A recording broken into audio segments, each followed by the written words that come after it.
여러분 안녕하십니까? 6월 25일 화요일 교차로 유튜브 뉴스 첫 소식입니다. 일리노이주는 다음 달부터 연료에 대한 주정부 세금이 3% 이상 인상됨에 따라서 기름값이 소폭 인상될 예정입니다. 휘발유 세금은 갤런당 45센트에서 47센트로 3.5% 이상 인상되며 디젤 연료 세금 역시 갤런당 52센트에서 55센트로 3% 이상 인상될 예정입니다. 이번 세금 인상은 일리노이 주민들의 부담을 더욱 가중시키는 요인으로 작용할 것으로 예상됩니다. 일리노이주는 2019년에 세율 인상 없이 거의 30년 만에 갤런당 19센트에서 38센트로 세금을 인상하는 법안을 통과시킨 바 있습니다. 이후 2023년 1월과 7월에 두 차례에 걸쳐서 세금을 인상해서 지난 2년 동안 총 3차례 세율 인상이 이루어졌습니다. 코로나19 팬데믹으로 인한 급격한 인플레이션으로 인해서 잠시 세금 인상을 유예한 것을 제외하고는 일리노이주는 지속적으로 연료 세율을 인상하고 있습니다. 조세 재단에 따르면 일리노이주는 이번 7월 1일 인상으로 연료에 대한 세율이 캘리포니아에 이어서 전국에서 두 번째로 높습니다. 시카고 한인축제가 2024 테이스트 오브 코리아라는 이름으로 부활을 알렸습니다. 제22대 시카고 한인상공회의소는 지난 21일 오후 2시 30분에 글렌뷰 소재 한미은행 회의실에서 기자회견을 갖고 2024 시카고 한인축제의 청사진을 발표했습니다. 이번 축제는 시카고 한인상공회의소 주최로 오는 8월 10일과 11일 이틀간 스코키 소재의 옥튼파크에서 개최될 예정입니다. 시카고 한인축제는 1995년 브린마 거리축제로 시작해서 20년간 미주 속의 한국, 세계 속의 한국을 알리면서 약 6만여 방문객을 유치하고 우리 민족의 정체성을 지켜온 의미 있는 행사였습니다. 하지만 지난 10여 년간 상공회의소의 내부 사정으로 인해서 돌연 중단됐습니다. 근본 제22대 이재니 회장의 취임과 함께 미국 3대 도시 속 한인들의 대표 축제가 그 멈췄던 역사를 다시 이어가게 됐습니다. 축제 조직위원회는 이재니 대회장, 다니엘리 준비위원장, 고명주 사무총장 등으로 구성되어 있으며 여기 시카고 한인축제의 명맥을 잇기 위해서 노력해온 릴리킴 드폴리 교수가 테이스트 오브 코리아 조직위원장 등의 경험을 바탕으로 기획에 함께하고 있습니다. 이재니 회장은 문화와 음식, 활동을 통해서 한인 커뮤니티와 미국 사회의 가교 역할을 모색하고 있다면서 한인 지역 경제 활성화에도 기여할 수 있기를 바라는 마음으로 이번 행사를 기획하게 되었다고 개최의 의의를 밝혔습니다. 이번 축제는 다양한 문화 프로그램과 40여 개의 먹거리 부스가 설치될 예정입니다. 주요 행사로는 태권도 시범, 풍물 공연, 국악 연주 등이 있으며 K-POP 댄스 대회와 비보이 경연 대회도 함께 열립니다. 자세한 정보와 부스 참여 문의는 전화 484-995-1555 고명주 사무총장에게 하실 수 있습니다. 지난 22일 미주 족구 최강전이 미국 애틀랜타의 피츠리지 하이스쿨 테니스 코트에서 열렸습니다. 이번 대회는 애틀랜타 족구협회 주최로 진행되었으며 전 미주 지역에서 200여 명의 선수가 참가해서 열띤 경쟁을 펼쳤습니다. 이날 토너먼트에는 최강부 8팀과 일반부 12팀이 참여해서 최강부에서는 PU 1팀이 우승을 차지했고 애틀랜타 A팀과 B팀이 각각 준우승과 3위를 차지했습니다. 일반부에서는 애틀랜타 가족부 팀이 우승을, 시카고 그레이스교회 유니언 팀이 준우승을 거머쥐었으며 어반 축구팀과 댈러스가 3위에 올랐습니다.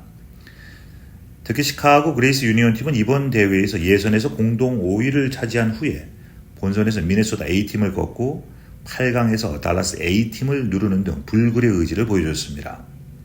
준결승에서는 뉴욕을 이기고 올라온 달라스 B팀을 상대로 역전승을 거두고 결승전에서는 애틀랜타 가족구 팀과의 치열한 풀세트 접전 끝에 아쉽게 준우승을 차지했습니다.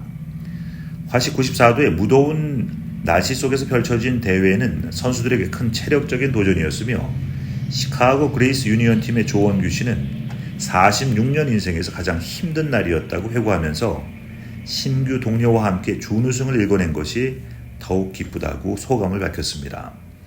애틀랜타 족구협회 권태희 회장은 20개 팀 200여 명의 선수와 응원단이 참여한 이번 대회에 감사드린다면서 성공적인 대회 개최에 대한 만족감을 표현했습니다. 정장학회는 지난 22일 윌링의 한인문화회관의 제10기 장학금 수여식을 개최했습니다. 이번 행사는 김영인 대표의 개회세로 시작돼서 김평순 사무총장이 장학회를 소개하고 장학위원들의 축하 인사가 이어졌습니다. 이 자리에 선발된 20명의 장학생들의 각각 $2,000의 장학금과 장학증서가 수여됐습니다. 장학생 대표로 발언한 이원준 공과 김현진 양은 미국 이민 경험을 공유하며 한인 커뮤니티에서 받은 도움에 대해 감사를 표하고 향후 한인 사회에 대한 기여 의사를 밝혔습니다.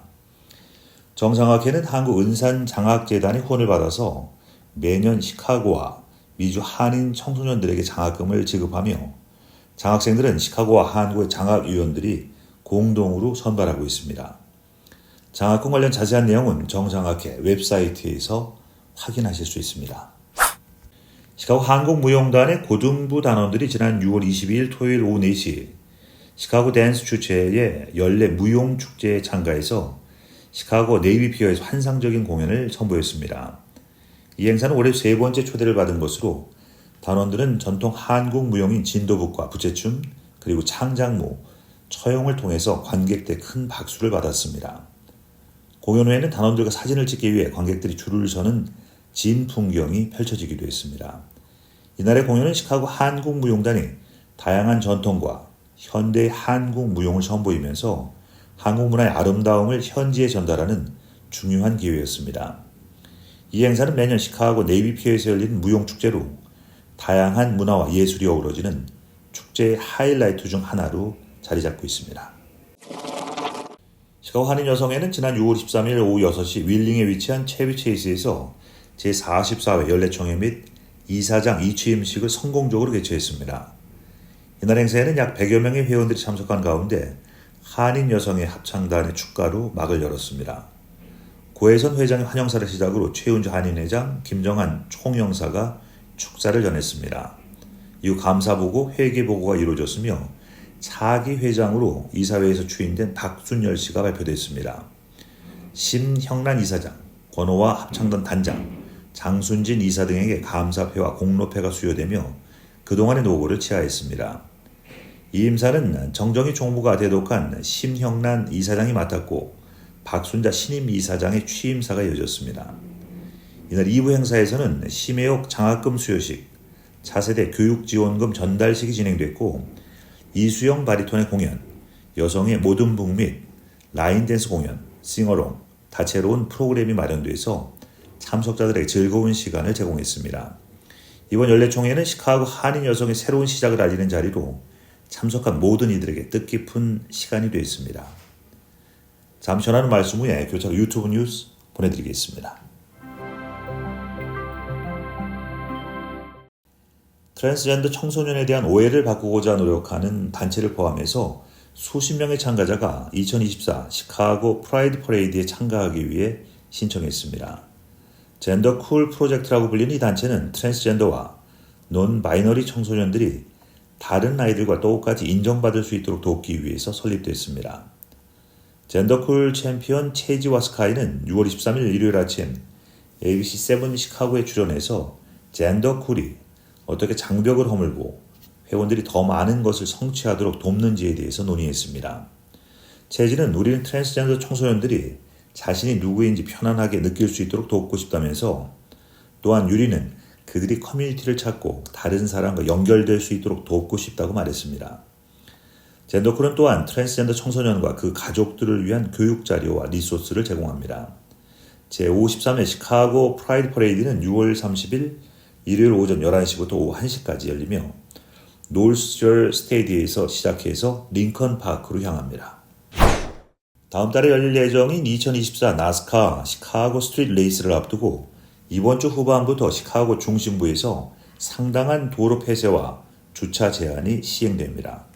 7월 6일부터 7일까지 그랜드파크 주변에서 진행될 이번 대회는 폐쇄 기간을 이전 25일에서 19일로 단축했음에도 불구하고 여전히 많은 불편이 예상됩니다. 비상관리 및 통신국의 호세티라 전무이사는 시카고시가 나스카와 협력해서 주민과 방문객의 혼란을 최소화하기 위해 노력하고 있다고 말했습니다. 이번 행사로 인해서 버킹엄 분수, 버틀러 필드, 로어 허친슨 필드 등 인기 명소는 최소한의 제한으로 계속 개방될 예정이며 맥이 데일리 공원과 박물관 캠퍼스 등도 행사 기간 내내 방문할 수 있습니다. 주요 도로 폐쇄는 이미 시작됐으며 이번 주부터 다양한 구간에서 도로와 주차 제한이 본격적으로 시행됩니다. 대중교통 노선도 조정될 예정이며 주요 폐쇄 도로와 시간은 아래 화면과 같습니다. 맥도날드가 비용 상승과 고객 지출 감소에 대응해서 약 한 달간 $5대의 메뉴 딜을 전국 매장에 제공합니다. 이번 프로모션은 6월 25일부터 시작되며 맥치킨 또는 맥더블, 4개의 치킨 너겟, 작은 감자튀김, 작은 음료를 포함합니다. 최근 빅맥 콤보 메뉴의 가격 인상으로 비판을 받은 맥도날드는 이를 통해서 고객들의 경제적인 식사 옵션을 제공하고자 합니다. 추가적으로 일부 매장에서는 $1 아침 샌드위치 또는 믹스앤매치 딜과 같은 특별 혜택도 제공 중입니다. 맥도날드 관계는 이번 프로모션을 통해서 고객 유치와 매출 증대를 목표로 하고 있다고 밝혔습니다. 오늘 27일 목요일 조지아주 애틀랜타에서 위치한 CNN 스튜디오에서 올해 미국 대선의 첫 번째 1대1 방송 토론이 열릴 예정입니다. 주요 후보인 현 존 바이든 대통령과 전 대통령 도널드 트럼프가 다시 맞붙는 이번 토론은 11월 5일 예정된 대선을 앞두고 중요한 정치, 경제 이슈를 다루며 전 세계적인 관심을 받고 있습니다. 토론은 CNN의 유명 앵커 제이크 테퍼와 데이나 벨시가 진행을 맡으며 약 90분 동안 두 차례의 중간 광고를 포함해서 진행될 예정입니다. 바이든 대통령이 이번 토론을 위해 지난 20일부터 캠프 데이비드에서 준비에 돌입한 반면 트럼프 전 대통령은 유세와 자금 모금 행사에 참여하면서 다양한 의견을 수렴하고 있습니다. 4년 전과 달리 이번 토론에서는 코로나19 대응에서 벗어나 이민자 문제, 낙태권 등 사회적 이슈와 인플레이션, 우크라이나 전쟁 등 경제 및 외교 정책이 주요 토론 주제로 다뤄질 전망입니다. 또한 최근의 법적 문제로 인해서 트럼프 전 대통령과 바이든 대통령의 가족 관련 이슈도 토론의 핵심 주제가 될 것으로 예상됩니다. 역대 최고령 후보들 간의 맞대결로 건강 상태와 정신적 날카로움을 유지하는지에 대한 관심도 높습니다.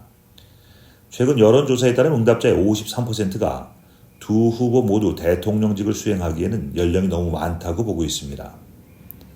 이상 오늘 준비한 소식은 여기까지입니다. 시청해주신 여러분 고맙습니다.